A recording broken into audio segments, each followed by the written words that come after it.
말씀은 창세기 6장 1절에서 8절 말씀입니다.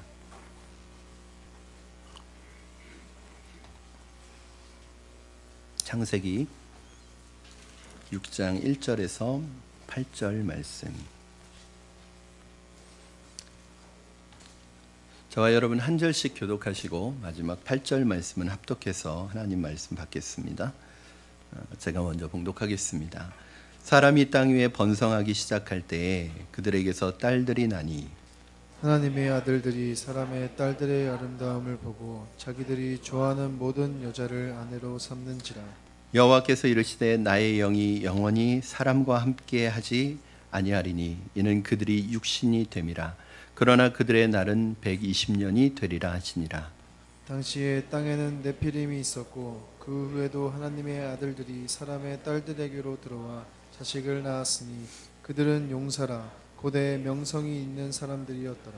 여호와께서 사람의 죄악이 세상에 가득함과 그의 마음으로 생각하는 모든 계획이 항상 악할 뿐임을 보시고 땅 위에 사람 지으셨음을 한탄하사 마음에 근심하시고 이르시되 내가 창조한 사람을 내가 지면에서 쓸어버리되 사람으로부터 가축과 기는 것과 공중의 새까지 그리하리니 이는 내가 그것들을 지었음을 한탄함이니라 하시니라. 그러나 노아는 여호와께 은혜를 입었더라. 아멘. 어저께 최근에 이제 굉장히 단비가 많이 옵니다. 어저께는 하루 종일 비가 왔는데 참 기다렸던 비인 것 같아요. 사실 우리나라가 지금 몇 년째 가뭄에 시달리고 있어서 강수량이 많이 부족한데 이렇게 내리는 비가 얼마나 그 단비인지 모릅니다. 또 우리나라 기후의 특성이 이렇게 비를 기다릴 때는 비가 참 오지 않는데 갑자기 비가 내릴 때가 있어요. 보통 우리가 집중호우라고 하는데 그렇게 해서 집중적으로 한 며칠 동안 비가 내리면 또 그렇게 기다리던 비인데 이게 난리가 납니다. 그렇죠? 여기저기에서 가옥과 농작물이 침수되고 홍수가 나고 물난리가 나서 이재민이 발생하고 그런 거 보면 이 비가 필요에 따라서 적절하게 와야 하는데 그런 생각을 합니다.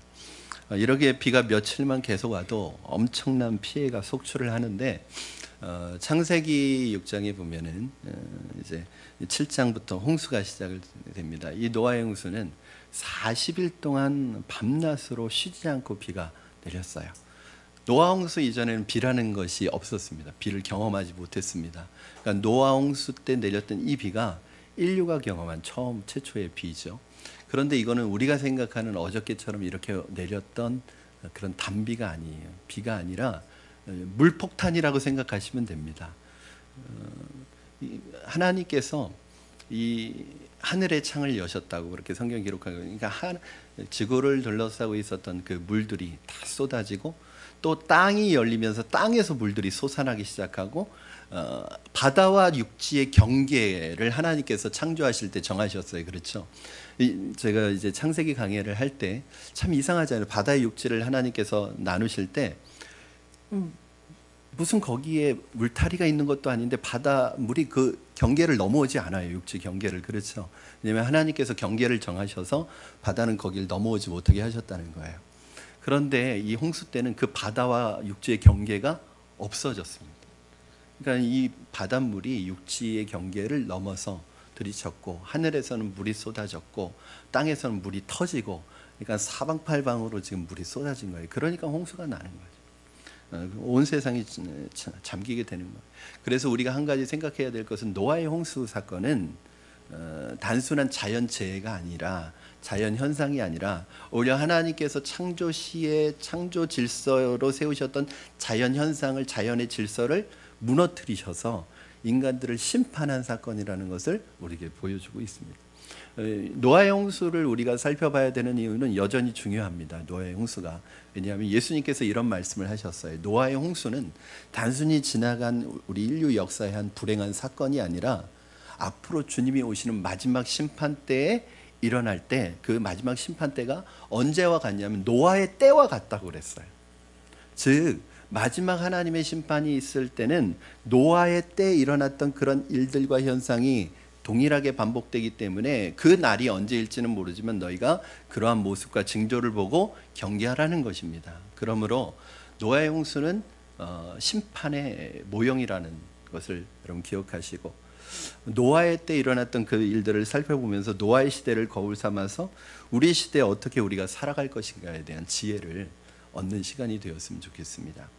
먼저는 홍수로 세상이 심판을 받기 전에 그 시대가 어떤 상황이었는지, 이 노아의 시대가 어떤 상황이었는지 알아볼 필요가 있습니다. 왜냐하면 그 시대의 상황이 결국 홍수 심판의 이유가 되었기 때문에 어떤 시대였는지 알아봐야 돼요. 첫 번째는 여러분 1절 말씀 같이 한번 읽어주시면 감사하겠습니다. 시작. 사람이 땅 위에 번성하기 시작할 때 그들에게서 딸들이 나니. 자, 홍수 이전 시대상을 가리키는 첫 번째 시그널은 사람이 땅 위에 번성하기 시작할 때, 이 시그널입니다. 이것이 홍수 심판의 원인이 됐다는 거예요. 사람이 번성하기 시작한 것이. 근데 우리는 한 가지 의문을 갖는 것은, 사람이 번성하는 게 왜 잘못인가? 그게 왜 죄인가?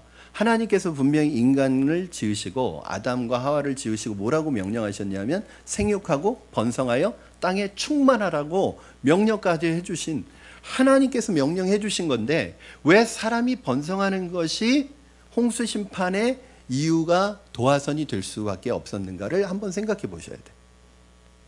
자, 창세기 강의를 계속 들어오신 분들은 아실 거예요. 아담과 하와는 하나님의 형상대로 지음받았습니다. 그렇죠? 그런데 아담과 하와가 범죄하고 난 이후에 낳는 아담과 하와의 후손부터는 하나님의 형상이 아니라 사람의 모양으로 태어나기 시작했어요. 그건 무슨 말이냐 하면, 즉 아담과 하와는 처음에 하나님께서 만드셨을 때 선을 행할 수 있는 능력을 주셨습니다. 악을 선택할 수도 있지만 아담과 하와에게는 선을 행할 수 있는 능력이 있었어요. 그런데 그 선을 행할 수 있는 능력을 사용하지 않고 악을 선택했던 것이죠. 그런데 이 범죄 이후에 아담의 후손으로 태어난 모든 사람들은 선을 행할 능력을 갖고 태어나지 못합니다. 그러니까 태어날 때 이미 죄의 DNA를 가지고 태어나요. 그래서 죄를 질 수밖에 없어요. 제가 그래서 성경 공부 때마다 늘 여러분에게 드리는 질문이 있습니다.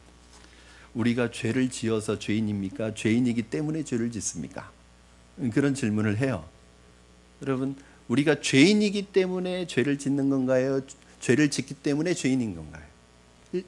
전자입니까? 후자입니까? 전자죠. 우리는 처음부터 죄인으로 태어나요. 그래서 죄를 지을 수밖에 없어요. 자, 이렇게 하나님의 형상이 아니라 사람의 모양을 가지고 죄를 가지고 태어나기 시작한 이 인류가 번성하면 번성할수록 어떻게 될까요? 그 세상은 죄로 가득 차고 오염되겠죠. 그러나 이러한 사람의 모양을 가지고 태어난다고 할지라도 한 가지 방법은 있어요. 셋의 후손이 그 방법을 사용했어요. 하나님의 이름을 부르고 여호와의 이름을 부르고 예배하고 하나님을 섬기면 그 죄가, 이 죄의 속성을 가지고 태어나지만 이 죄가 다스려지기 시작하고 이 죄가 관리가 되어지고 통제가 되어지기 시작하는 거예요.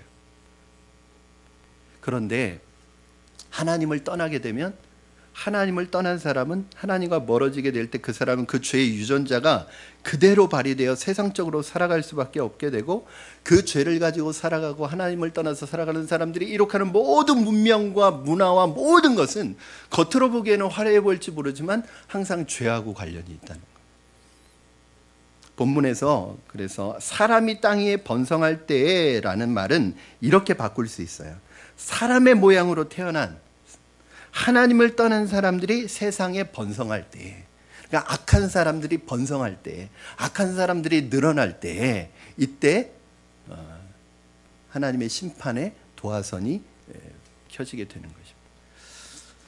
하나님을 떠난 사람들이 이룩하는 세상의 문명과 번성은 오히려 하나님을 더 떠나게 만들고 하나님을 거부하게 만드는 특징이 있습니다. 예를 들어서 예수 잘 믿는 사람이 과학자가 되면 그 과학을 통해서 하나님의 영광을 드러내는 도구가 되지만, 예수님을 믿지 않고 하나님을 거부하는, 하나님을 떠난 사람이 과학자가 되면 세상적으로는 많은 유익을 끼치고 사람의 삶을 편리하게 만들 수는 있지만 그 과학적인 발전을 통해서 하나님을 더 떠나도록 만드는, 저는 우리 믿는 사람 중에 과학자가 많이 생겼으면 좋겠습니다. 여러분, 오늘 우리 시대에는 사실은 무신론적인 과학이 바탕이 된 시대에 살고 있어요. 요즘엔 거의 과학은 어떤 과학이라는 학문이 아니라 신적인 영역입니다. 오죽하면 과학 만능주의라는 말이 나왔겠어요. 사람들이 과학이라는 이름을 딱 붙이면 다 믿어요. 성경은 안 믿어도 과학이라는 말이 들어가면 다 믿는다니까요. 오죽하면 침대가 과학이겠어요. 사람들은 이 과학에 맹신합니다. 성경보다 과학을 더 믿습니다. 과학은 신적인 영역에 도달했습니다. 그런데 이 과학적인 발전과 문명이 꼭 우리의 삶을 편리하고 편안하게는 할 수 있지만 반드시 우리에게 유익할까요? 전 그렇게 생각하지 않습니다. 과학이 발전하면 발전할수록 삶은 편리해질지 모르지만 하나님의 형상대로 지음받은 사람들의 인간성은 점점 잃어버려지고 점점 사람이 설 자리는 잃어버려지는 것을 발견합니다. 제가 얼마 전에 어떤 건물에 제가 들어갔다 나오는데 거기 제가 자주 가는 곳입니다. 그런데 거기에 항상 이렇게 주차 차단막이 있어서 제가 그 장소를 이용하는 것보다 항상 주차비가 더 나와요. 그러니까 딱 정해진 시간만 주차 요금을 받고 그 추가는 추가로 또 내야 되는 거예요. 그게 굉장히 좀 불편했었는데 그 앞에서 항상 그 주차 요금을 받는 어르신이 계셨어요. 그런데 얼마 전에 지난주에 그 장소를 갔었는데 그 장소 하니까 무슨 장소가 궁금하신 찜질방이에요. 그 장소를 갔었는데 그 모든 게 이렇게 자동화된 거예요. 그래서 딱 누르면 시간 상관없이 딱 주차비 다 오케이 해주고 그리고 나갈 때도 그냥 통과하는 거예요. 그러고 보니까 이게 자동화가 돼서 보니까 얼마 전까지 거기에서 주차 요금을 받으시는 그 어르신이 안 계시는 거예요. 제 입장에서는 주차 요금이 더 안 나가고 이 자동화돼서 편리하기는 한데 한 분은 직장을 잃어버린 게 되는 거예요. 그러니까 이 문명과 과학의 발달이 가져오는 분명히 유익도 있지만 그늘이 분명히 있습니다. 저는 여러분이 세상의 문명과 문화를 발전시키는 것보다 이것도 중요하지만 하나님의 나라가 이 땅에 임하는 것에 더 우선순위를 두시기를 부탁을 드립니다. 하나님은 에덴을 통해 하나님의 나라를 이루시려고 하셨지만 인간은 하나님을 떠나서 자기들만의 문화와 문명을 이룩하려고 했는데 이것이 바로 바벨탑이에요. 창세기 11장 가면 여러분과 바벨탑에 대해서 나눌 텐데 바벨탑이라는 게 뭐냐면 바로 하나님을 떠난 사람들이 하나님 없이 살아갈 수 있는 방법을 생각해낸 거예요. 이것을 하나님께서 그래서 흩으셨던 거예요. 그러니까 여러분 인간의 문명과 문화가 편리하기는 할 수 있어도 우리가 명심해야 될 것은 이것이 하나님이 기뻐하시는 것인지는 늘 점검해 봐야 합니다. 오히려 이것이 하나님의 형상인 인간을 파괴하고 인간의 모습을 불행으로 만들어가고 있는 것이 있다면 그것은 아무리 과학적인 발전이라고 해도 그것은 한번 생각해 봐야 되는 거죠. 오늘 여러분의 가정에 하나님 나라의 문화가 있습니까? 신앙적인 문화가 있습니까? 아니면 세상의 문화와 문명 속에 몸을 맡긴 채 그냥 살아가고 계십니까? 편리한 것만이 다가 아닙니다. 세상에서 위대한 업적을 이루는 게 다가 아닙니다. 유명해지는 게 다가 아닙니다. 하나님께서 우리를 이 땅에 보내신 목적이 있고 사명이 있고 목표가 있는 거예요. 이러한 배경과 분위기 속에서 노아홍수가 일어나게 된 직접적인 이유를 2절에서 말씀하고 있습니다. 우리 2절 말씀 같이 한번 읽겠습니다. 시작. 하나님의 아들들이 사람의 딸들의 아름다움을 보고 자기들이 좋아하는 모든 여자를 아내로 삼는지라. 아멘. 오늘 본문 우리가 여러분이 읽으셨던 1절부터 8절까지는 성경 전체에서 가장 난해한 구절입니다. 보통 이 성경의 난해 구절이 책 한 권에 나오기도 힘들어요. 예를 들어서 출애굽기에 하나 나올까 말까요? 뭐 신명기에 하나 나올까 말까요? 그러니까 성경 전체를 통틀어서 그렇게 많지 않아요. 그런데 여러분이 오늘 읽으신 본문에는 우리가 해석하기 어려운 난해 구절이 네 가지나 나와요. 그 정도로 사실은 오늘 본문은 해석하기 어려운 본문입니다. 그래서 거기에 대한 부분을 제가 여러분에게 다 알려줄 수는 없어요. 왜냐하면 그렇게 하면 한 가지 가지고 한 주씩 해야 되는데 또 그렇게 알려드릴 필요가 없는 것이 여러분들이 뭐 신학자가 될 거는 아니잖아요. 여러분들이 말씀을 받고 그 말씀에서 하나님의 음성을 듣는 것이잖아요. 그래서 제가 다 요리를 해서 제가 해석을 해드리고 여러분들이 잘 받아들이실 수 있도록 그렇게 설명을 해드리겠습니다. 그런데 우리가 뭐 그런 이론과 학설을 다 얘기할 필요는 없지만 요거 하나는 좀 짚고 넘어가야 될 것 같아요. 오늘 본문에서 결국은 홍수 심판의 직접적인 이유가 되는 것이 뭐냐면 하나님의 아들들이 사람의 딸들의 아름다움을 보고 자기가 좋아하는 모든 여자로 아내를 삼는 이 현상이 노아 시대의 현상이고 이것이 홍수 심판의 이유가 됐다는 거예요.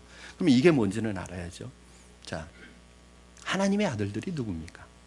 여기서 말하는 사람의 딸들은 누구일까요? 이것에 대한 견해가 굉장히 많아요. 그런데 학자들도 다 견해가 나뉘어요.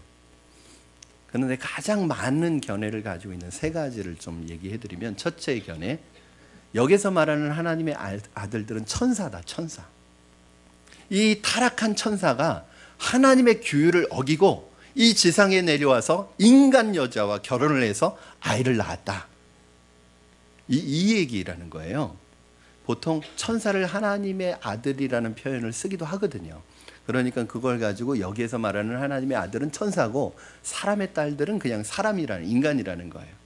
그런데 이 의견이 설득력을 갖지 못하는 이유가 두 가지 있습니다. 첫째는 예수님께서 뭐라고 말씀하셨냐면 천사는 시집가고 장가가지 않는다고 말씀하셨어요. 왜냐하면 천사에게는 천사는 영이기 때문에 남성, 여성 이런 성이 없어요. 그러니까 결혼을 할 수가 없어요. 거기에다 영이기 때문에 사실은 인간 여인과 결혼을 할 수 없는 거죠. 그렇기 때문에 아이를 낳을 수도 없고, 그렇기 때문에 여기서 천사는 옳지 않아요. 그리고 또 하나는 만약에 천상의 존재인 그 천사가 타락해서 하나님의 규율을 어기고 인간 세상에 내려와서 이렇게 사람의 딸들과 결혼했는데 왜 천상의 존재인 천사가 타락한 걸 인간들의 심판으로 하나님께서 갚으실까? 그런 것을 보면 천사는 아니라는 것을 알 수 있죠.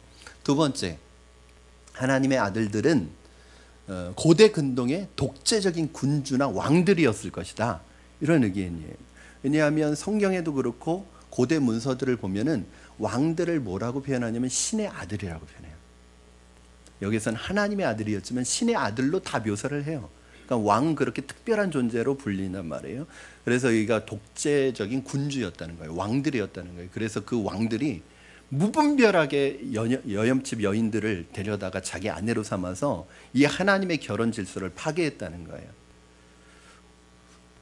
뭐 그 얘기가 일리는 있습니다. 이런 것이 그 시대에 보편화돼서 성적으로 타락하고 이 결혼 윤리가 파괴된 그런 것을 보고 하나님이 심판했다고 생각할 수도 있어요. 그런데 문제는 홍수 이전에는 국가 형태가 나타나지 않아요. 다른 말로 하면 홍수 이전에는 왕이나 이런 군주의 형태가 있을 가능성이 없고, 그리고 그 사람들의 타락이 왜 인류 전체를 심판하는 이유가 되어야 하느냐는 거죠.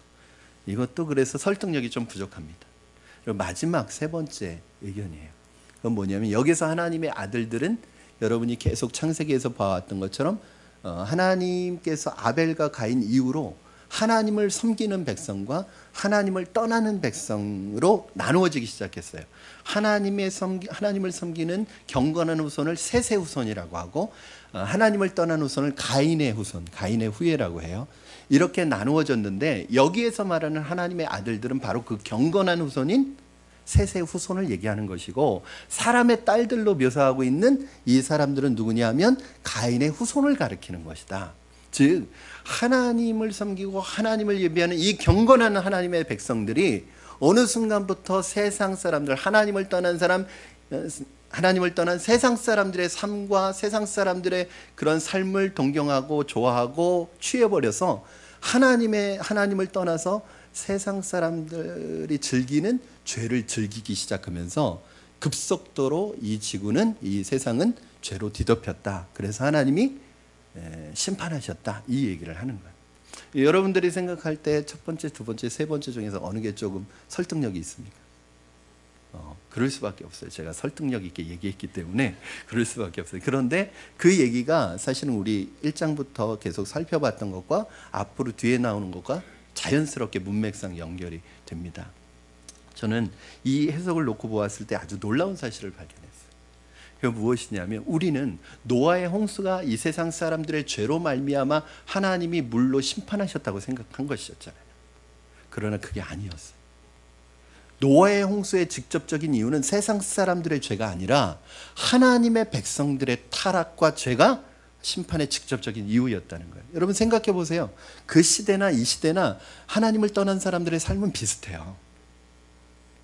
그러니까 크게 문제될 게 없어요. 왜냐하면 그러나 그럼에도 불구하고 세상 사람들의 그 죄로 인해서 죄가 만연함에도 불구하고 하나님을 믿는 경건한 백성들이 그 사람 하나님을 예배하고 그 심판을 막고 있었기 때문에 그 하나님의 심판이 유보가 되었던 것이지 세상 사람들 때문에 이루어진 게 아니라는 거예요.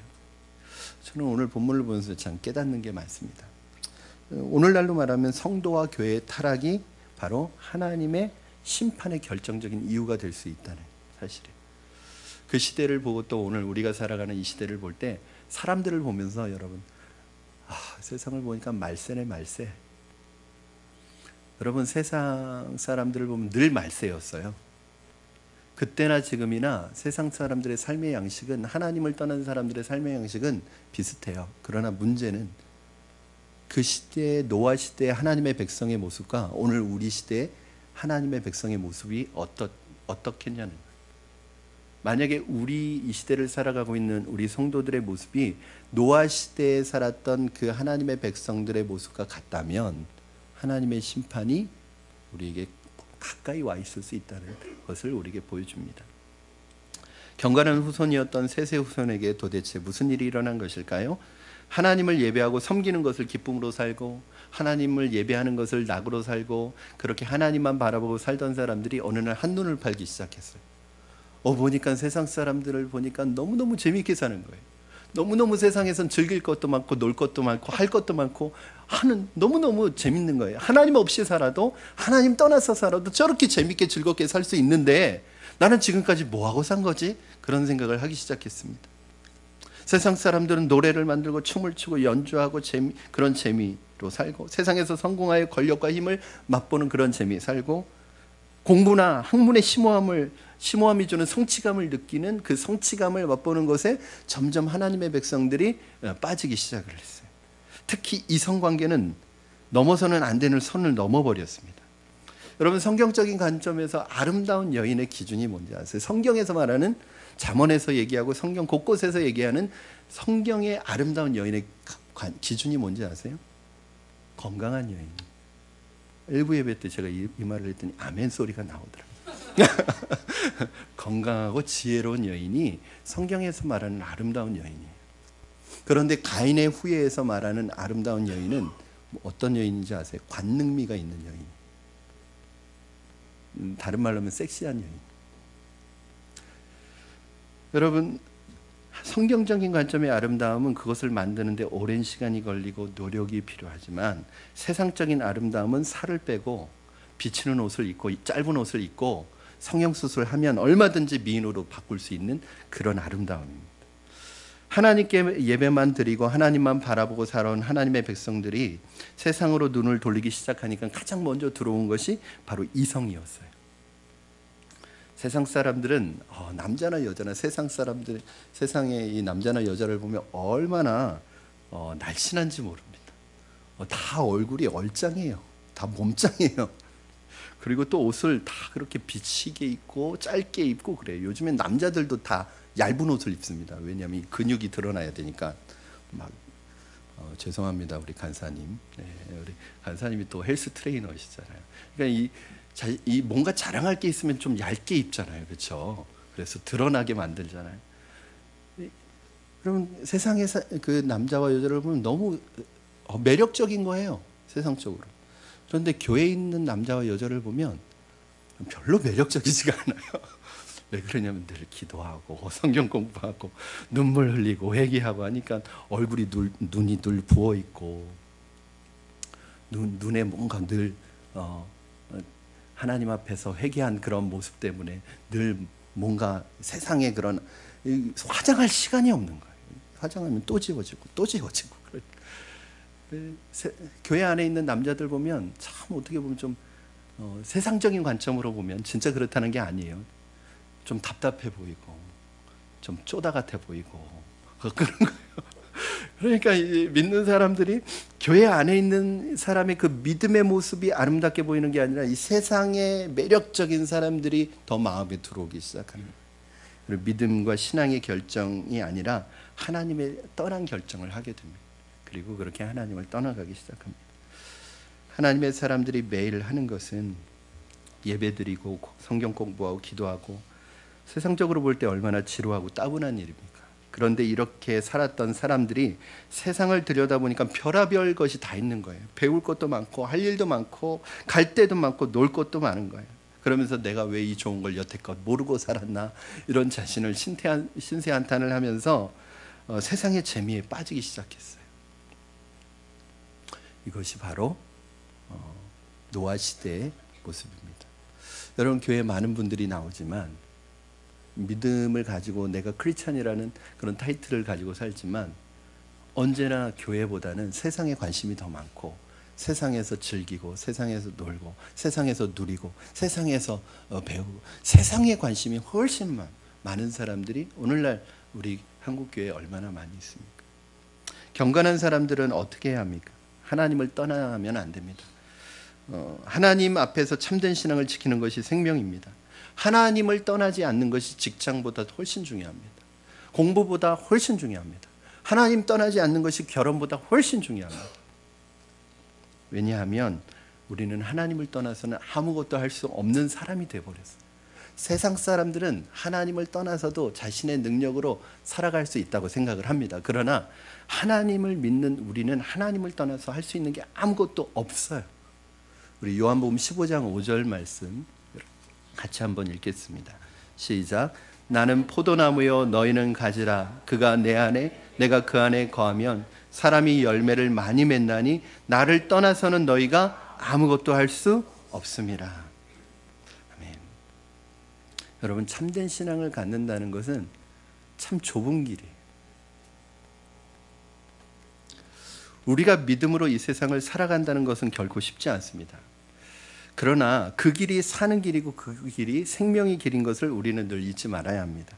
여러분, 넓고 편한 길이 반드시 좋은 길일까요? 가는 사람이 많고 많은 사람들이 몰리는 곳이 반드시 좋은 곳일까요? 그럼 반대로 좁고 어려운 길은 반드시 나쁜 길일까요? 그렇지 않다는 거예요. 여러분, 천국은 다수결이 아닙니다. 세상의 기준은 그럴 수 있지만 하나님 나라에서의 기준은 다수결이 아닙니다. 그래서 주님께서 이렇게 말씀하셨어요. 마태복음 7장 13절 14절 우리 같이 읽겠습니다. 시작. 좁은 문으로 들어가라. 멸망으로 인도하는 문은 크고 그 길이 넓어 그리로 들어가는 자가 많고 생명으로 인도하는 문은 좁고 길이 협착하여 찾는 자가 적음이라. 아멘. 여러분, 많은 사람들이 가고 넓으니까 그리로 많은 사람들이 몰린다는 거예요. 그런데 그 길은 결국에 가보니까 멸망의 길이에요. 그런데 정말 어떤 길은 좁고 길이 협착하니까 찾는 사람이 적어요. 그런데 그 길로 가니까 그 길은 생명의 길이라는 거예요. 여러분, 신앙생활하는 것은 저는 넓은 길이 아니라고 생각합니다. 신앙생활하는 것은 넓은 길로 가는 사람은 늘 사실은 내 마음과 안 맞을 수 있어요. 왜냐하면 신앙생활은 넓은 길이 아니에요. 좁은 길을 선택하는 거예요. 여러분, 우리가 믿음으로 살려고 하면 직장을 구하는 게 좁아진다니까요. 주일날 일하지 않는 직장을 구하려고 하니까 직장인 문이 좁아져요. 저는 참 최근에 감사한 게 우리 교회에 처음 오신 분이, 그리고 우리 교회가 첫 교회고 이제 신앙생활한 지 얼마 안 되셨어요. 이제 기본 양육까지 겨우 마치셨어요. 그런데 이분이 다니던 직장을 그만두고 새로운 직장을 얻는데 주일날 일하지 않는 곳, 내가 예배 드릴 수 있는 곳, 내가 주일을 지킬 수 있는 곳으로 직장을 얻으려고 많은 직장이 있었지만 다른 직장 쉽게 찾을 수 있었어요. 그런데 그 주일날 일하지 않는 직장을 찾으려고 이분이, 교회 나온 지 이제 몇 개월도 되지 않는 이분이 그 직장을 찾으려고 기다리고 찾고 하다가 최근에 직장을 구하셨어요. 주일날 일하지 않는 곳으로. 그러면 이 문이 좁아진다니까요. 내가 믿음으로 결혼하려고 하면 문이 좁아진다니까요. 선택권이 좁아진다니까요. 내가 믿음으로 참된 신앙으로 자녀를 양육하려고 하면 길이 좁아진다니까요. 불안한 거예요. 불안한 거예요. 아니, 사람들 다 저쪽으로 가는데 나만 이쪽으로 가는 게 이게 정말 제대로 된 길일까? 그래서 불안한 거예요. 쉽지 않아요. 그래서 믿음으로 산다는 거, 참된 신앙을 가지고 산다는 거 쉽지 않아요. 그러나 거기에 생명의 길이라고 말씀하고 있습니다. 그렇다면 노아 당시에 하나님의 아들들은 어떻게 했을까요? 그들은 하나님이 주시는 행복으로 만족하지 못했습니다. 그들은 하나님이 주시는 것 이상으로 행복하기를 원했고 하나님이 주시는 것 이상으로 풍성하게 살기를 원했습니다. 그들은 지혜롭고 건강한 결혼이 아니라 세상적으로 화려한 결혼을 꿈꾸기 시작하였고 믿음의 사람이 아니라 세상적인 매력을 가진 사람들과 만나 결혼하기 시작했습니다. 그러면서 하나님을 떠나기 시작했습니다. 여러분, 가인의 후손들보다 믿음의 사람들이 마음이 바뀌니까 더 타락하는 거예요. 여러분, 가인의 후손보다 믿음의 사람들이 죄를 맛보기 시작하니까 이게 그동안 이렇게 웅크리고 있었던 것이 더 폭발을 하는 거예요. 그러면서 급속도로 세상이 악해지기 시작을 합니다. 그 결과, 그 타락의 결과, 믿는 사람의 타락의 결과 나타난 결과가 두 가지 있어요. 첫 번째 무엇이냐? 3절 말씀 여러분 읽어주시기 바랍니다. 시작. 여호와께서 이르시되 나의 영이 영원히 사람과 함께하지 아니하리니 이는 그들이 육신이 됨이라. 그러나 그들의 날은 120년이 되리라 하시니라. 아멘. 타락한 하나님의 아들들에게 먼저 하나님의 심판이 임했습니다. 자, 그렇게 하나님의 아들들이 사람의 딸들을 자기 좋은 대로 아내를 삼는 이 성적인 문란함, 결혼의 이 문란함, 오늘 보니까 한 사람을 데려다 아내를 삼는 게 아니라 자기 마음에 드는 사람을 다 아내를 삼았다는 거예요. 그러니까 이게 성적인 타락이 만연하기 시작한, 이렇게 세상이 무너지기 시작할 때 먼저 하나님의 아들들, 즉 하나님을 믿었던 사람들에게 심판이 옵니다. 그게 뭐냐면 하나님의 영이 떠나시는 거예요. 여러분, 이것처럼 무서운 심판이 없습니다. 이것처럼 끔찍한 심판이 없는 거예요. 매를 맞아도 하나님과 함께 있으면 괜찮습니다. 하나님께서 우리를 징계하시고 때로는 고통을 통해서라도 돌아오도록 하시는 것은 하나님의 은혜와 긍휼이 아직 우리에게 살아있다는 것이고 우리에게 기회를 주시는 거예요. 그러나 만약에 하나님의 영을 거두어 가시면 이제는 끝이라는 거예요. 더 이상 기회가 없다는 거예요. 예를 들어서 부모가 자녀들을 그래도 훈육하고 매를 들 때는 아직 기회가 있다는 증거예요. 아직 기회를 주고 있다는 거예요. 그런데 부모의 입에서 너무너무 이제 실망을 해서 야, 네 마음대로 살아. 너는 이제 나하고 아무 상관없어. 이거면 이거 끝이라는 거예요. 여러분, 하나님의 영이 떠난다는 것은 무슨 뜻인지 아세요? 이제는 나는 아무것도 아니라는 거예요. 하나님의 영이 떠나고 나면 우리가 뭐만 남죠? 육체만 남잖아요. 그래서 여기 보니까 이는 그들이 육신이 됨이라. 하나님의 영이 떠나면 우리는 육신이 되는데, 다른 말로 하면 고깃덩어리가 되는 거예요. 그냥 짐승처럼 살아가는 거예요. 본능대로 살아가는 존재가 된다는 사실입니다. 그래서 이 무서운 심판을 다윗은 알았기 때문에 다윗이 자기가 범죄한 직후에 하나님 앞에 자기의 죄를 회개할 때 하나님께 자기의 죄를 회개하면서 가장 강력하게 하나님 앞에 간구했던 건 뭐냐면, 하나님, 어떠한 죄도 내가 달게 받겠지만 하나님의 영만은 거두지 말아주세요. 이게 이제 다윗의 고백이었어요. 우리 시편 51편 9절에서 10절 말씀 여러분 같이 읽겠습니다. 시작. 주의 얼굴을 내 죄에서 돌이키시지 마. 내 모든 죄악을 지워주소서. 하나님이여, 내 속에 정한 마음을 창조하시고 내 안에 정직한 영을 새롭게 하소서. 나를 주 앞에서 쫓아내지 마시며 주의 성령을 내게서 거두지 마옵소서. 다윗은 하나님의 영이 거두어진다는 것이 얼마나 끔찍한 심판인지 알았기 때문입니다. 저는 여러분의 가정에서 성령이 떠나지 않기를 바랍니다. 여러분이 아무리 세상에서 그럴듯하게 살아도 성령이 떠나면 여러분, 우리는 아무것도 아닙니다. 교회가 아무리 부흥하고 유명해진다고 해도 그 교회에서 성령님이 떠나시면 그 교회는 아무것도 아닙니다. 성령이 떠나면 그 사람은 육체가 됩니다. 그냥 짐승과 다를 바가 없습니다. 본능대로 살아가는 존재가 됩니다. 우리는 육체를 가지고 있습니다. 우리는 육체는 연약합니다. 우리는 육체를 가지고 있기 때문에 우리 힘으로 살아갈 수 없는 거예요. 우리는 입으로 먹는 음식 덕분에 살고 있는 것이 아니라 날마다 하나님의 영이신 성령께서 우리를 감동시키셔서 우리의 잘못을 깨우쳐 주시고 우리의 하나님의 말씀과 하나님의 뜻을 우리에게 알게 해주셔서 살아가고 있는 거예요. 내 머리와 힘으로 사는 게 아니라 우리 안에 계신 성령의 능력으로 살아가도록 하나님께서 인도하고 계시는 거예요. 그런데 우리에게서 이 성령을 거두어 가시면 우리는 생명 없는 존재가 되는 것입니다. 우리나라 교회가 하나님의 영이 교회에서 점점 떠나고 있다는 사실을 두려워해야 합니다. 예배에 감동이 없습니다. 사람들은 최소한의 의무를 이행하기 위해 교회에 옵니다. 그러니까 교회에 하나님의 영이 임하지 않습니다. 설교에서 하나님의 음성을 들을 수 없고 찬양은 단순한 음악으로 그쳐집니다. 이제 더 이상 교회에 와서 자신의 죄를 회개하고 자신의 죄를 고백하고 하나님께 돌아오는 죄인이 없습니다. 저는 우리 교회에 그런 분들이 있다는 것을 참 감사해요. 여러분, 자기 자신을 의지해서는 안 됩니다. 내 힘으로 사는 것이 아니라 성령께서 우리를 통해서 우리에게 힘주시기 때문에 살아가는데, 성령이 만약에 우리를 떠나신다면 우리는 아무것도 아닙니다. 작년 후반기에 한참 전쟁의 긴장감이 고조되었을 때 지금의 분위기와는 뭐 상상할 수도 없었죠. 작년 후반기에 막 전쟁이 나느냐 막 많은 사람들이 걱정을 했잖아요. 실제로 이러다가 전쟁 터지는 거 아닌가 그런 걱정을 하시는 분들이 많았어요.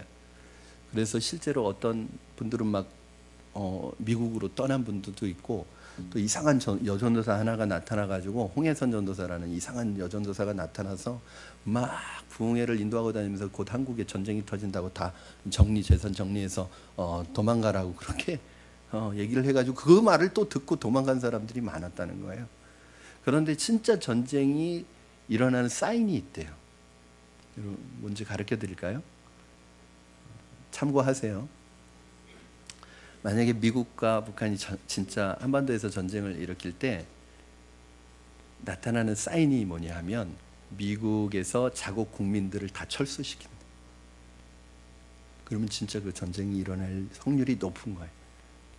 그러나 자국 국민들 철수시키지 않으면 그것은 전쟁이 일어나지 않는 거예요. 그러나 자국 국민들을 다 철수시키고 떠나면 전쟁이 일어날 확률이 많다는 거예요. 마찬가지로 여러분, 심판의 사인이 무엇이냐면 성령을 거두시는 거예요. 하나님께서 성령을 거두어 가시면 그 사람들의 상태가 어때질까요? 더 안 좋아지겠죠. 하나님의 영이 떠나시니까 사람들의 상태는 안 좋아지고, 성령이 떠나시면 교회의 상태는 더 안 좋아지겠죠. 그러니까 더 죄가 물들어가는 거예요. 그렇게 세상에 심판이 오는 것입니다. 저는 성령께서 여러분을 떠나지 않기를 주님의 이름으로 축원합니다. 교회가 세상에서 유명하지 않더라도 성령께서 임하시고 성령께서 함께 하시는 교회가 되기를 저는 바라고 있습니다. 저는 여러분의 가정에 성령께서 떠나지 않기를 바랍니다. 그리고 오늘 우리가 놓쳐서는 안 되는 아주 중요한 포인트가 있습니다. 저는 오늘 이 얘기를 하려고 여기까지 끌고 온 거예요. 바로 하나님의 자녀들의 타락이 세속화가 하나님의 심판의 결정적인 이유가 된다는 사실입니다. 하나님의 아들들이 사람의 딸들의 아름다움에 취해서 하나님을 떠나서 세상의 재미에 빠져 살아가게 될 때 하나님께서 홍수를 통해 세상을 멸하셨다는 것을 오늘 말씀하고 있습니다. 5절에서 7절 여러분 같이 읽겠습니다. 시작. 여호와께서 사람의 죄악이 세상에 가득함과 그의 마음으로 생각하는 모든 계획이 항상 악할 뿐임을 보시고 땅 위에 사람 지으셨음을 한탄하사 마음에 근심하시고 이르시되 내가 창조한 사람을 내가 지면에서 쓸어버리되 사람으로부터 가축과 기는 것과 공중의 새까지 그리하리니 이는 내가 그것들을 지었음을 한탄함이니라 하시니라. 아멘. 왜 이런 결과가 왔습니까? 그동안 셋의 후손이 하나님의 이름을 부르고 예배를 드리고 하나님을 섬겼던 것은 단지 셋의 후손만을 위한 것이 아니라 바로 모든 인류를 위한 제사장적인 기능을 담당하고 있었던 것입니다. 여러분, 가인의 후손들은 에덴을 떠나서 에덴의 동쪽으로 가면서 하나님을 떠나고 세상의 문명과 문화를 이룩했습니다. 악기도 만들었습니다. 위대한 업적도 남겼습니다. 농경 문화, 철기 문화, 유목 문화를 만들었습니다. 세상 사람들은 그렇게 세상에서 아주 탁월한 업적을 이루었습니다. 세상 사람들은 좋은 학교 나와서 좋은 직장 다니고 세상적으로 성공하는 것, 이것이 그들이 살아가는 재미고 그들이 살아가는 기쁨입니다.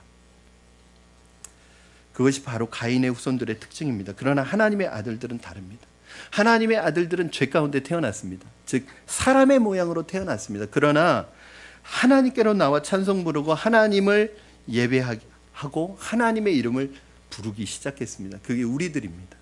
하나님의 아들들의 특징은 뭐냐면 하나님을 섬김으로 예배를 드림으로 세상에 임할 진노와 심판을 막고 있는 거예요. 이게 이제 하나님의 백성들의 특징입니다. 이 설교를 준비하면서 제가 어렸을 때, 그게 초등학교 때였는 것 같아요. 교과서에 실렸던 이야기인지 아니면 어디서 들었던 이야기인지 그런 이야기가 생각났어요. 한 마을에 댐이 있었는데 이 댐이 뚝인지 댐인지 그 댐이 균열이 가기 시작했어요. 구멍이 생겼어요. 그런데 그 댐이 무너지면 그 마을은 다 수장이 됩니다. 그래서 이 소년이 지나가다 그걸 발견하고 처음엔 손가락으로 막기 시작했어요. 그리고 나중에는 손바닥으로 막기 시작했어요. 구멍이 점점 커지니까 나중엔 자기 몸으로 막기 시작했어요. 밤새도록 그렇게 막은 거예요. 그리고 이 소년은 죽었어요. 그런데 이 소년 때문에 그 마을 전체가 살게 된 거예요. 여러분, 우리가 드리는 이 예배라고 하는 것이 무엇이고 여러분이 하나님을 섬기는 것이 무엇이냐면 바로 세상을 향한 이 하나님의 심판과 하나님의 진노를 막고 있는 기능을 한다는 거예요. 저는 이 예배가 얼마나 중요한 거예요. 어떤 분들은 그렇게 생각할 수 있습니다. 예배는 시간 낭비야. 내가 예배 드리는 그 시간에 영어 단어 하나 더 외우는 게 낫지. 내가 예배 드리는 그 시간에 뭐라도 배우는 게 낫지. 내가 예배 드리는 시간에 누구를 만나서 데이트하는 게 훨씬 낫지. 내가 예배 드리는 그 시간에 세상에서 의미 있는 일을 위해서 내가 시간을 사용하는 게 낫지. 예배 드리는 거 얼마나 시간 낭비야. 이렇게 생각할 수 있습니다. 그러나 여러분, 예배 드리는 건 결코 시간 낭비가 아니에요. 이 세상에서 그 어떤 것보다도 중요한 일들을 여러분 하고 계시는 거예요. 제가 늘 말씀드리는 것처럼 정치인이 정치하는 것보다, 군인이 나라를 지키는 것보다 훨씬 더 중요한 게 뭐냐면 하나님의 백성인 여러분이 예배의 자리를 지키는 것, 예배 드리는 것, 이게 더 중요하다는 사실이에요. 왜냐하면 그것이 저와 여러분의 가정뿐만 아니라 이 나라를 지키고 이 온 인류를 지키는 하나님의 보호막이 되기 때문에 그렇습니다. 그런데 오늘날 우리 믿는 사람들은 예배를 점점 소홀하게 생각하고 있습니다. 예배 드리느니 다른 것을 배우겠다고 생각합니다. 친구 만나겠다고 생각합니다. 그것이 바로 노아 시대에 일어났던 현상입니다. 하나님을 섬기는 것보다 돈 버는 것이 우선이고 하나님께 예배 드리는 것보다 세상에서 성공하는 것이 우선인 시대, 하나님을 섬기는 것보다, 하나님 앞에 예배 드리는 것보다 세상에서 출세하고 세상에서 영웅이 되고 세상에서 잘 나가는 사람이 되는 것을 우선시하는 시대, 그리고 하나님은 점점 내 삶의 주변부로 밀려나는 시대, 그 시대가 바로 노아의 시대였습니다. 오늘 그 노아의 시대와 오늘 우리의 시대를 비교해 볼 때 어떻습니까, 여러분?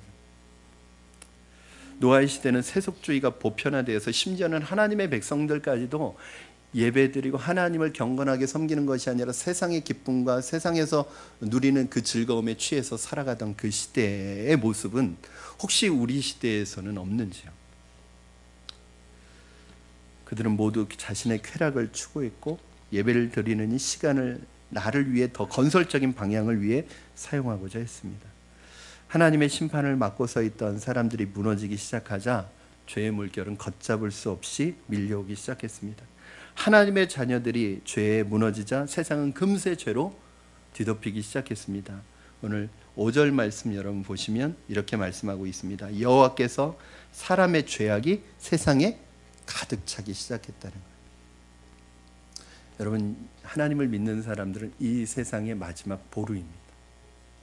여러분이 무너지면 세상은 죄로 뒤덮입니다. 교회가 무너지면 세상은 죄로 가득 차게 됩니다. 하나님이 만약에 심판을 보류하고 계시다면 그것은 저와 여러분이 하나님 앞에 예배하고 있기 때문이고 경건한 여러분 때문입니다. 여러분, 에베소 예레미야 말씀 한번 볼까요? 우리 예레미야 5장 1절 말씀 한번 여러분 같이 읽어주세요. 시작. 너희는 예루살렘 거리로 빨리 다니며 그 넓은 거리에서 찾아보고 왔라. 너희가 만일 정의를 행하며 죄를 구하는 자를 한 사람이라도 찾으면 내가 이 성읍을 용서하리라. 하나님은 만약에 하나님을 섬기고 하나님을 예배하는 사람 한 사람만 찾으면 내가 이 예루살렘을 용서하겠다고 말씀하십니다. 소돔과 고모라는 대표적인 죄악이 관영한 성입니다. 그러나 소돔과 고모라가 멸망한 이유가 뭐죠? 소돔과 고모라가 심판받은 이유가 뭐죠? 죄 때문입니까? 아니. 처음에는 죄 때문이었습니다. 그러나 그 죄 때문에 심판하러 가는 그 천사들이 아브라함에게 얘기를 해줍니다. 그래서 아브라함의 기도를 통해서 하나님께서 의인 10명만 그 성에 있으면 내가 그 성을 멸하지 않겠다고 약속하십니다. 즉 소돔과 고모라가 멸망한 것은 죄 때문이 아니라 의인 10명이 없었기 때문입니다. 여러분, 그 땅이 하나님의 심판을 받아 마땅하다고 하더라도 그 땅을 위해 기도하는 사람이 10명이 있었다면, 그 땅을 위하여 예배하는 사람이 10명이 있었다면 그 땅은 멸망하지 않는. 여러분이 드리는 예배가 하나님의 진노를 막고 있다는 사실을 기억하시기 바랍니다. 여러분이 예배 드리는 것이 그렇게 중요합니다. 예배 드리는 것 시간 낭비 아닙니다. 예배 드리는 거 남는 시간에 하는 거 아닙니다. 예배 드리는 거 중요한 내 모든 일하고 시간이 남아서 드리는 거 아닙니다. 예배 드리는 것은 나의 삶의 가장 우선순위입니다. 그것은 내 가정을 지키는 일이며 내 가족을 지키는 일이며 이 나라 민족을 지키는 것이고 이 세상을 지키는 바로 유일한 방법입니다. 사랑하는 여러분, 저는 여러분들 가정이 하나님께서 임하시는 가정이 되기를 주님의 이름으로 축원합니다. 오늘 저는 아주 중요한 걸 깨달았습니다. 하나님이 이 세상을 심판하시는 건 세상 사람들의 죄 때문이 아니구나. 결국 하나님의 백성들이 그 거룩함을 잃어버리고 정체성을 잃어버리고 세속화될 때, 그때는 하나님의 심판이 떨어지는구나 하는 것을 경험하게 됩니다. 우리가 있어야 할 곳이 어디입니까? 바로 교회입니다. 바로 예배의 자리입니다. 우리는 이곳에서 이 예배의 자리를 지켜야 합니다. 집에서 식구들이 교회 가지 말고 공부나 해 할 때에 내가 교회 가야 엄마 아빠가 산다는 것을 기억하시기 바랍니다. 내가 교회 가서 예배해야 아내가 살고, 내가 교회 가서 예배 드려야 남편이 산다는 것을, 내 자녀들이 산다는 것을 기억하시기 바랍니다.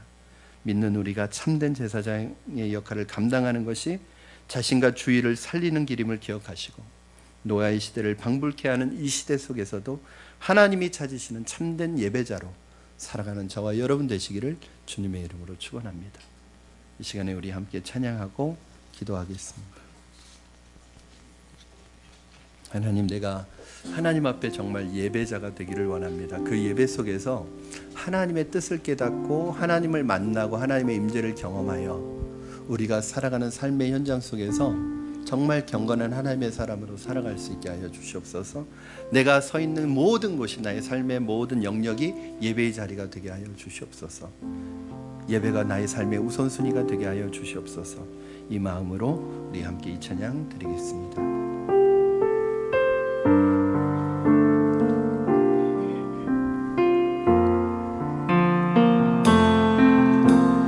나는 하나님을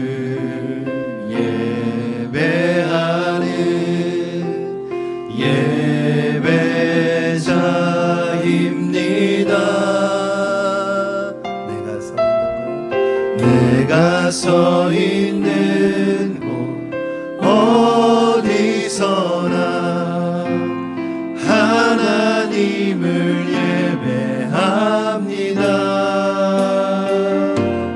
내 영혼 거룩한 은혜를 향하여 내 마음 완전한 하나님 향하여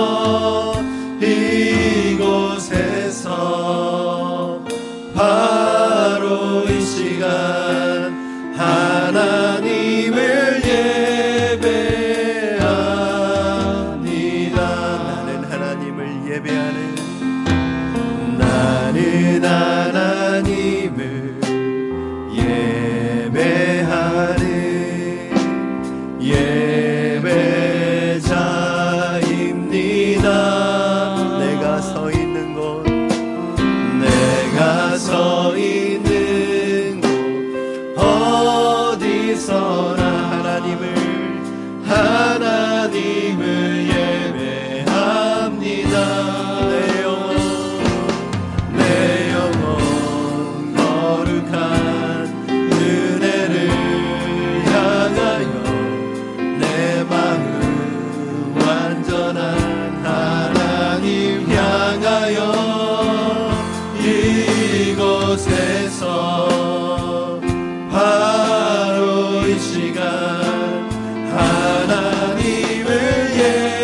예배함. 내 영혼 거룩한, 내 영혼 거룩한 은혜를 향하여 내 마음 완전한 하나님 향하여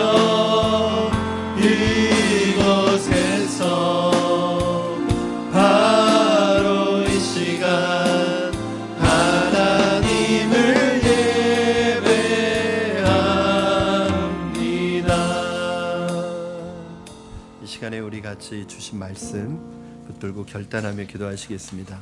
기도하실 때 하나님 앞에서 예배자로 살아가기를 원합니다. 하나님, 혹시 내 마음속에 예배를 소홀히 여기는 마음이 있었다면 하나님 우리 안에 예배가 회복되게 하여 주시옵소서. 하나님께서 오늘 이 시대에 정말 찾으시는 하나님 신령과 기쁨으로 진정으로 예배하는 예배자가 되게 하여 주시옵소서.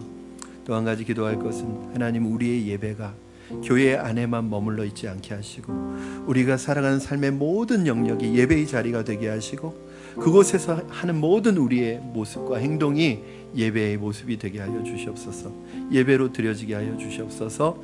하나님, 우리의 예배를 통하여 하나님을 깊이 만나고 주님의 뜻과 계획을 알고 믿음으로 살아갈 수 있게 해달라고 우리 같이 한번 합심하여 기도하겠습니다. 살아계신 하나님 아버지, 감사합니다. 오늘도 하나님의 말씀을 통하여 하나님 이 시대를 향한 하나님의 마음과 뜻을 알게 하시고 느끼게 하시고 깨닫게 하시는 감사합니다. 하나님, 그 무엇보다도 하나님 우리에게 예배를 받으시기 원하시는데 하나님, 우리는 하나님을 예배하는 것보다 하나님 더 소중하게 여기고 더 우선순위에 둔 것이 많았음을 고백합니다. 우리의 예배가 회복되게 하여 주시옵소서. 예배의 중요성이 회복되게 하여 주시옵소서. 하나님의 성령이 우리에게서 떠나지 않게 하여 주시고 우리의 예배가 회복됨으로 말미암아 하나님의 뜻을, 하나님의 생각을 알 수 있게 하여 주시고 우리가 살아갈 모든 삶의 영역 속에서 예배자로 살아갈 수 있도록 도와주시옵소서. 하나님의 뜻을 알고 하나님의 말씀을 알고 믿음으로 살아가는 우리가 될 수 있도록 축복하여 주시고 역사하여 주시옵소서. 살아계신 하나님 아버지, 우리 안에 하나님께서 기뻐하시는 예배가 회복되기를 원합니다. 예배 가운데 하나님의 성령의 임재를 경험하기를 원합니다. 그리하여 하나님의 뜻과 마음을 알기를 원합니다. 그 하나님의 뜻과 마음을 알아서 이 세상 속에서 세상의 기준과 세상의 문화에 따라서 휩쓸려 살아가는 것이 아니라 하나님을 기쁘시게 하기 위한 삶의 온전한 방향을 가지고 믿음을 가지고 살아가는 우리가 되게 하여 주시옵소서. 무엇보다도 우리 마음속에 예배를 소홀히 여기고 다른 많은 중요한 것들보다 소홀히 여기고 우선순위에 두지 못했던 연약함들이 있음을 주님 고백합니다.